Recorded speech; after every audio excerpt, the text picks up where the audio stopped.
नमस्कार दोस्तों, स्वागत है आप सभी का हमारे इस चैनल भगवान लोक पर। दोस्तों, अगर आप भी अपनी लाइफ में कुछ नया सीखने की चाह रखते हैं तो इस चैनल को अभी सब्सक्राइब कर लें। जीवन दो चीजों से मिलकर बना है, एक जीव अर्थात शरीर, दूसरी आत्मा। इसलिए केवल आत्मा से भी जीवन नहीं है और ना ही केवल शरीर से जीवन है। जिस प्रकार शरीर को 5 तत्वों की आवश्यकता होती है, उसी प्रकार शरीर के अंदर जो चैतन्य शक्ति आत्मा है, उसे जीवन जीने के लिए 7 गुणों की आवश्यकता होती है। इसलिए आत्मा को सतोगुणी भी कहा जाता है।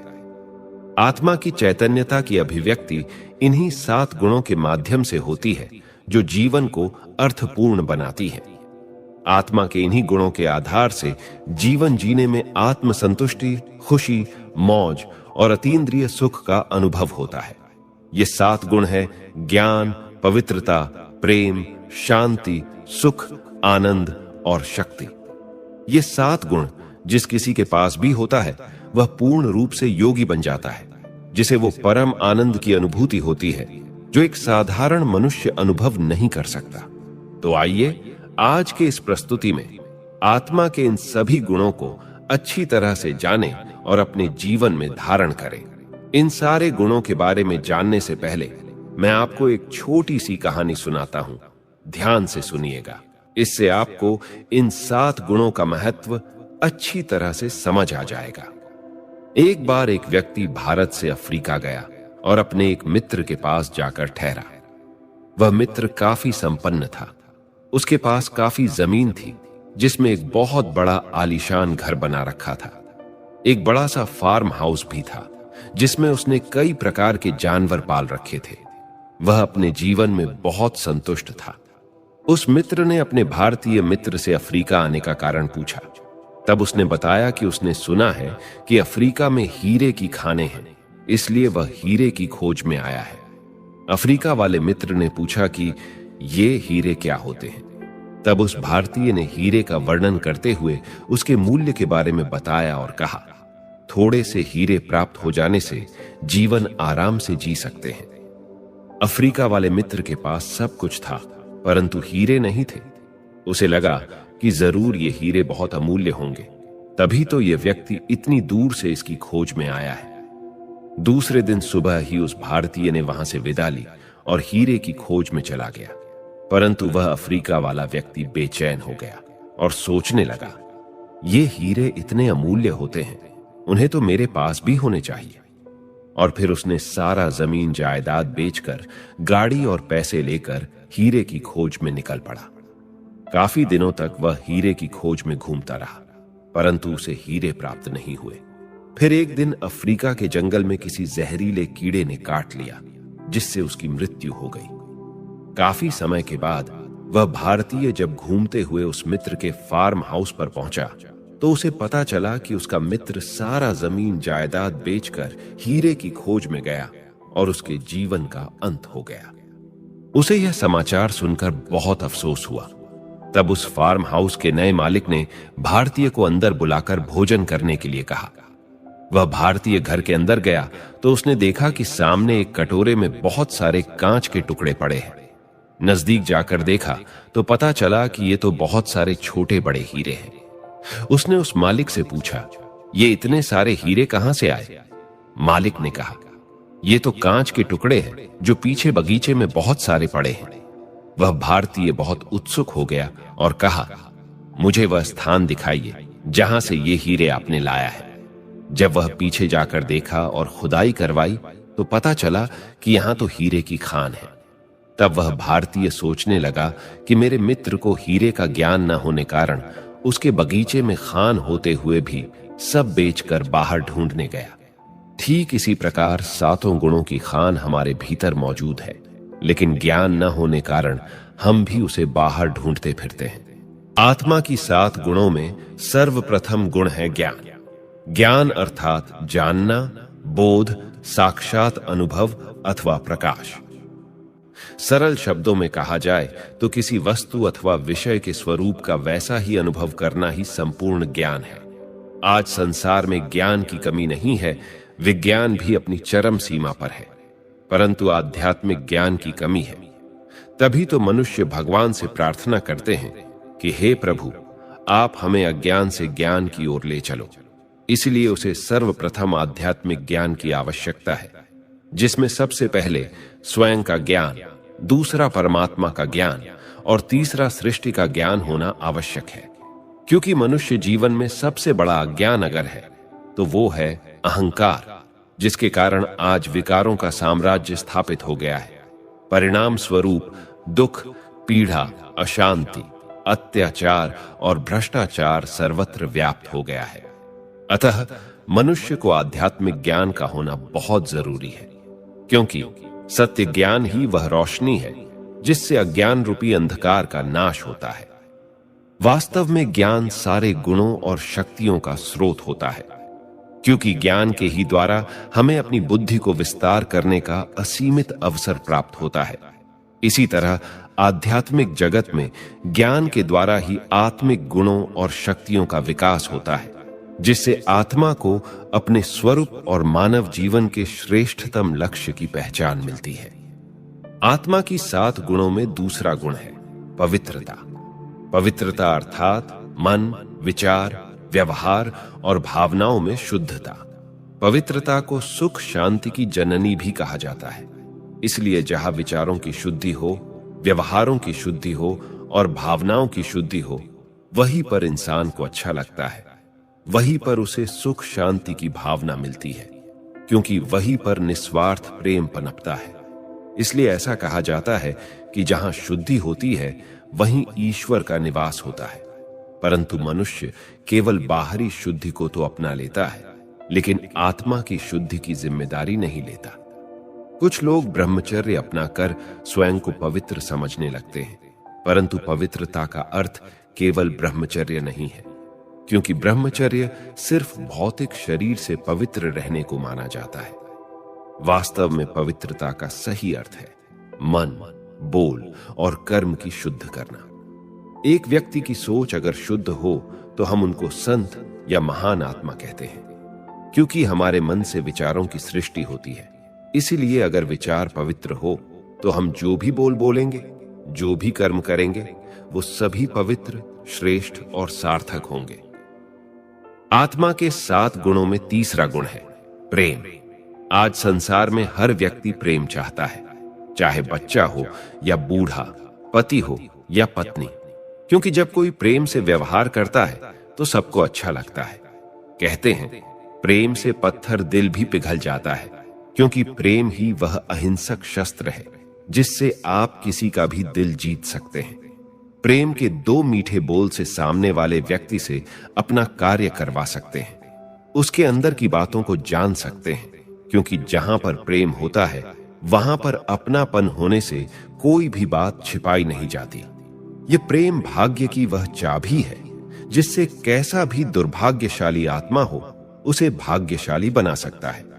प्रेम आत्मा का प्राकृतिक स्वभाव है, इसलिए परमात्मा और सभी आत्माओं के प्रति निस्वार्थ प्रेम को ही शर्त रहित प्रेम कहते हैं। आज हम उनको प्रेम करते हैं जो हमें आकर्षित करते हैं अथवा हमारे जैसे हैं, क्योंकि जब हम यह शरीर और उसके धर्म, जाति, वर्ण को भूलकर स्वयं को और दूसरों को एक आत्मा समझेंगे तो यह देखेंगे कि सारे एक जैसे और अनोखे हैं। एक आत्मा शरीर के बगैर किसी दूसरी आत्मा को चोट नहीं पहुंचा सकती। जब आत्मानुभूति हासिल हो जाती है तो हम सारे जीवित प्राणियों से जुड़ जाते हैं और संसार को एक परिवार जैसा मानने लगते हैं। लेकिन विडंबना यह है कि आज इस संसार में निस्वार्थ एवं शुद्ध प्रेम नहीं मिल पाता। इसलिए संबंधों में दरार उत्पन्न हो जाती है, जिससे मनुष्य तनाव में रहने लगते हैं।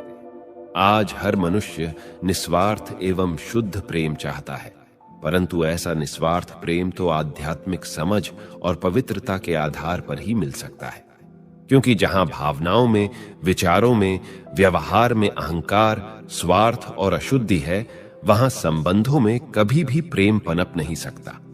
इसलिए आज परिवारों में स्वार्थ बहुत अधिक है और निस्वार्थ प्रेम बहुत कम है। अतः प्रत्येक मनुष्य को निस्वार्थ और शुद्ध प्रेम ही करना चाहिए, क्योंकि जहां प्रेम है वहीं जीवन जीने का सच्चा आनंद है। आत्मा के 7 गुणों में चौथा गुण है शांति। शांति आत्मा के गले का हार है, स्वधर्म है और सर्व सद्गुणों का राजा है। इसलिए जहां पर आपसी समझ अर्थात ज्ञान है, पवित्र भावनाएं हैं, प्रेम है, वहां व्यक्ति शांति और सहज अनुभव करता है। आज हर इंसान को शांति चाहिए, परंतु शांति नहीं मिल पाता, क्योंकि वह जानता ही नहीं कि आत्मा की शांति ही परम शांति है। इस शांति का आधार आध्यात्मिक ज्ञान या विवेक है। अतः मन में पवित्र विचार एवं भावनाएं तथा शुद्ध व्यवहार और आपसी संबंधों में निस्वार्थ प्रेम से ही शांति की स्थापना होती है। योग शिक्षा के अनुसार आत्मा का वास्तविक स्वरूप परम शांति है। जब कोई व्यक्ति अपने वास्तविक स्वरूप को महसूस कर सकता है तो उसे सर्वोच्च शांति की स्थिति में अस्तित्व का अनुभव करने का अवसर मिलता है। परम शांति को परम सुख की स्थिति से भी बेहतर कहा जाता है, क्योंकि लोग परम सुख से थक जाएंगे, लेकिन वे परम शांति से कभी नहीं थक सकते। आत्मा के 7 गुणों में 5वां गुण है सुख। आज मनुष्य सुख को यथार्थ रूप में समझ नहीं पाया है। वह सुख को बाहरी भौतिक साधनों में ही ढूंढता फिर रहा है। इस कारण वह सर्व सुख सुविधाओं के बीच होते हुए भी जीवन में सुख का अनुभव नहीं करता। किसी सुखद शैया पर सोने पर भी चैन की नींद नहीं ले पाता। दुनिया में सच्चे सुख के लिए मनुष्य कितनी भाग दौड़ और मेहनत करता है, लेकिन इस सांसारिक सुख के साथ साथ सिर्फ दुख ही मिलता है। तभी तो मनुष्य कहता है सूखी रोटी चलेगी, सादा भोजन चलेगा, परंतु सुख चाहिए। यदि उसके सामने 56 प्रकार के भोग रखे हो, परंतु खाते समय किसी ने दुख का कोई समाचार सुना दिया तो एक भी पदार्थ अंदर नहीं जाता। तात्पर्य यह है कि भोजन शरीर के लिए आवश्यक तो है, परंतु उससे भी अधिक आवश्यकता आत्मा को सुख की है।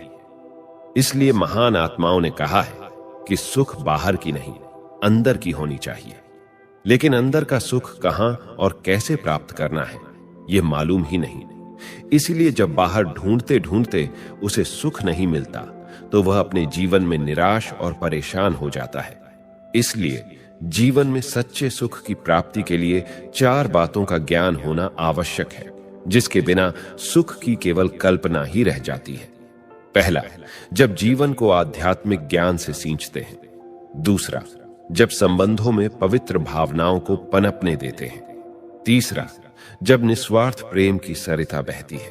और चौथा, जब मन में प्रसन्नता से पूर्ण शांति मिले। 7 गुणों में आत्मा का 6ठा गुण है आनंद। आनंद का अर्थ है शरीर की 5 कर्मेंद्रियों के अनुभव से मुक्त हो जाना। इसलिए जहां ये 5 गुण ज्ञान, पवित्रता, प्रेम, शांति और सुख होंगे, वही जीवन में सर्वोच्च स्थिति आनंद की प्राप्ति होगी। क्योंकि आत्मा का वास्तविक स्वरूप ही है सच्चित आनंद स्वरूप। परंतु आज मानव अपने वास्तविक आनंद स्वरूप से इतना दूर हो गया है कि इस आनंद को ढूंढना पड़ रहा है। कई महान आत्माओं ने इस आनंद की प्राप्ति के लिए अपने घर बार छोड़ दिए तथा इस आनंद की प्राप्ति के लक्ष्य से कभी विचलित न हो जाए, इसके लिए उन्होंने अपने नाम के पीछे आनंद जोड़ दिया, ताकि हर समय इस लक्ष्य की स्मृति रहे कि जीवन का लक्ष्य है आनंद की अनुभूति करना। आनंद को सर्वोच्च इसलिए कहा गया है क्योंकि इस गुण का कोई विपरीतार्थक शब्द नहीं है, जैसे सुख के साथ दुख, प्रेम के साथ नफरत आदि। इसलिए आनंद को अलौकिक, ईश्वरीय माना गया है। तभी तो उन महान आत्माओं ने उसका अनुभव करना चाहा है। परंतु आज आनंद की बात तो बहुत दूर, मानव जीवन में खुशी भी नहीं है।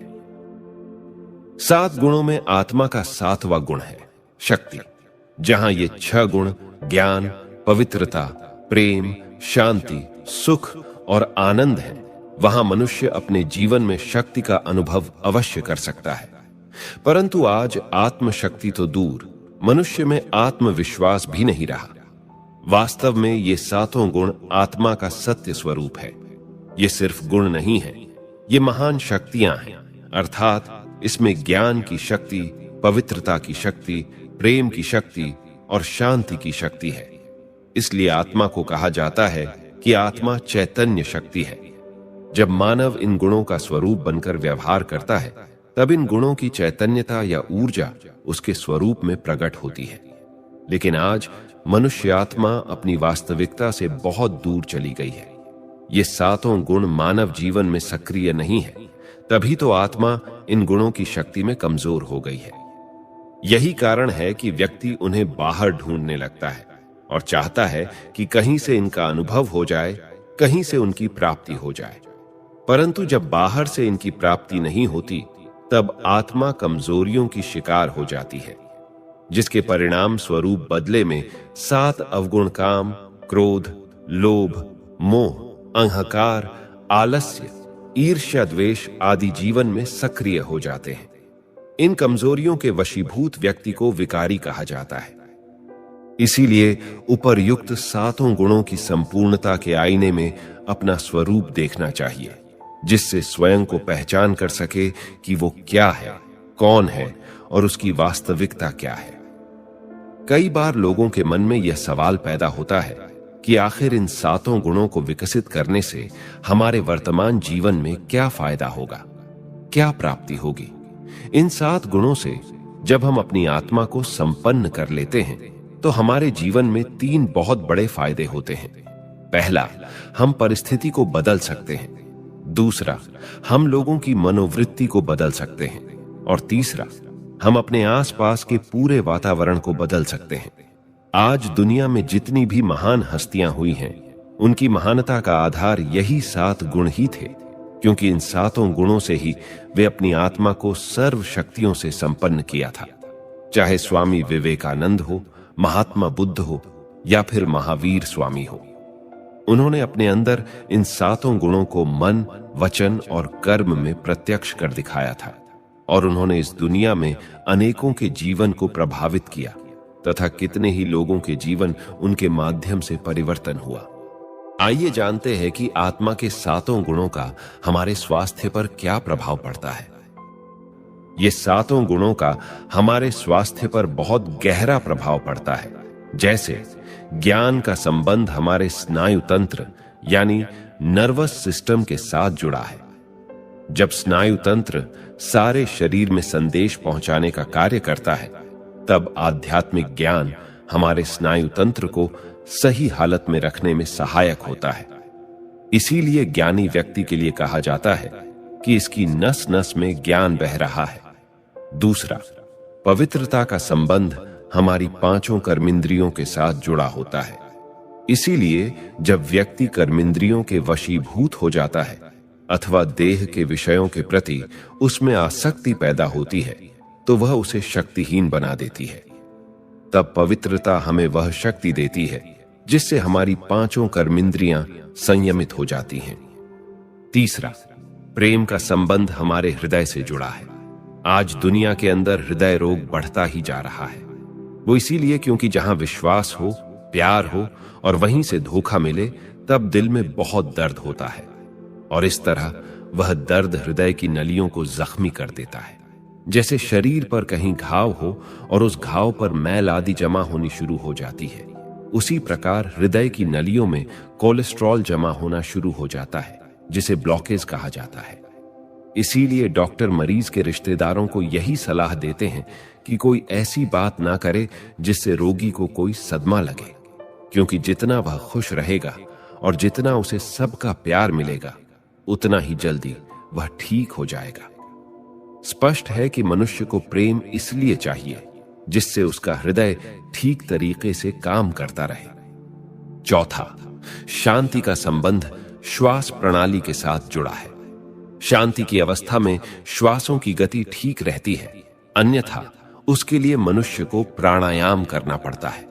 मानव जब अपने अनादि शांत स्वरूप में होता है, तब उसके श्वासों की गति सामान्य और संतुलित रहती है, और जब वह तनाव में होता है, तब यह श्वास की गति अनियमित हो जाती है, अर्थात कभी तेज तो कभी धीमी होने लगती है।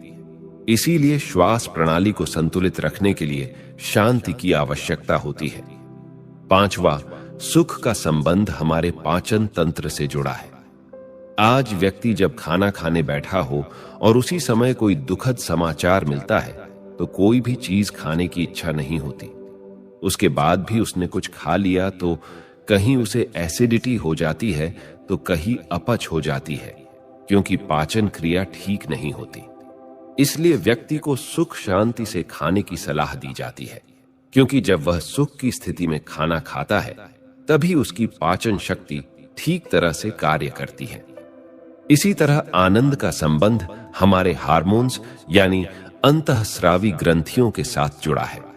इसलिए जीवन में आनंद न होने के कारण हमारे हार्मोन्स असंतुलित हो जाते हैं। जिस घर में खुशी आनंद का वातावरण और माहौल होता है और घर के लोग खुश रहने लगते हैं, उस घर के लोगों का स्वास्थ्य भी ठीक रहने लगता है। ये बात अनेक अध्ययनों से सिद्ध हो चुकी है। और इसी तरह शक्ति का संबंध हमारी मांसपेशियों के साथ जुड़ा है। आज व्यक्ति रोज व्यायाम करके शारीरिक रूप से सुडौल बनने का प्रयास करता है, लेकिन यदि कोई उसका मनोबल तोड़ देता है तो उसके बाद उसमें छोटी से छोटी परिस्थिति का सामना करने की भी ताकत नहीं रहती। परंतु समय पर जब कोई उत्साहवर्धक शब्द कहकर किसी का मनोबल जगा दे तो उसमें असंभव को भी संभव करने की ताकत आ जाती है, जैसे शास्त्रों में हनुमान जी का उदाहरण है। इस तरह स्पष्ट है कि आत्मा के सातों गुण हमारे स्वास्थ्य के साथ सीधा और बहुत गहरा संबंध जुड़ा हुआ है। इसलिए हमें इन सातों गुणों की आवश्यकता है। आज संसार के अंदर दिन प्रतिदिन बीमारियां बढ़ती जा रही हैं। इसका एकमात्र कारण यही है कि इन 7 गुणों से आत्मा की ऊर्जा क्षीण हो गई है। अतः आत्मा को ऊर्जावान करने के लिए 7 गुणों से परिपूर्ण आध्यात्मिकता और योगाभ्यास की आवश्यकता है। तभी तो कहा जाता है कि योग से मनुष्य दीर्घायु, काया कंचन एवं निरोग रहता है, क्योंकि योग जीवन जीने की कला सिखाता है कि कैसे यह ऊर्जा पुनः प्राप्त करना है। हिंदू धर्म में देवी देवताओं को सदा निरोगी काया या कंचन काया वाले दिखाते हैं। हमने कभी किसी कथा में यह नहीं सुना कि देवताओं को किसी चिकित्सालय में भर्ती कराया गया हो या उनकी कोई शल्य क्रिया की गई हो, क्योंकि उनकी आत्मा 7 गुणों से भरपूर थी और उनका जीवन 7 गुणों से महकता था। अब सवाल यह उठता है कि स्वयं को सर्व गुणों एवं शक्तियों से संपन्न कर आत्मा की सर्वोच्च स्थिति को प्राप्त करने का उपाय क्या है? जीवन के सफर में हम अपनी वास्तविकता से बहुत दूर चले जाते हैं, इसलिए जीवन में कमजोरियां आ जाती हैं। अब पुनः हमें अपनी वास्तविकता की तरफ जाना है। इसके लिए हमें अध्यात्म के पथ पर चलना होगा, जो हमें अपने वास्तविक स्वरूप की ओर अपने भीतर ले जाती है। हमारा अनादि सतोगुणी स्वरूप बहुत ही शक्तिशाली है। जितना हम आत्मभाव में मन को स्थित करते जाएंगे, उतनी ही उन गुणों की ऊर्जा को अपने अंदर विकसित करते जाएंगे। सतोगुण की यह ऊर्जा व्यक्ति के चारों ओर एक प्रभा मंडल तैयार करती है, जो नकारात्मक ऊर्जा और नकारात्मक वातावरण से सुरक्षित रखने के लिए एक कवच अथवा छत्र छाया का काम करता है। मित्रों, आज का हमारा यह प्रस्तुति यहीं समाप्त होता है। यह प्रस्तुति आपको कैसी लगी कमेंट्स में जरूर बताइएगा। और अगर आप हमारे चैनल पर नए हैं तो हमारा सात्विक चैनल को सब्सक्राइब अवश्य कीजिएगा। तो मिलते हैं अगली वीडियो में, तब तक के लिए अपना ख्याल रखें। धन्यवाद।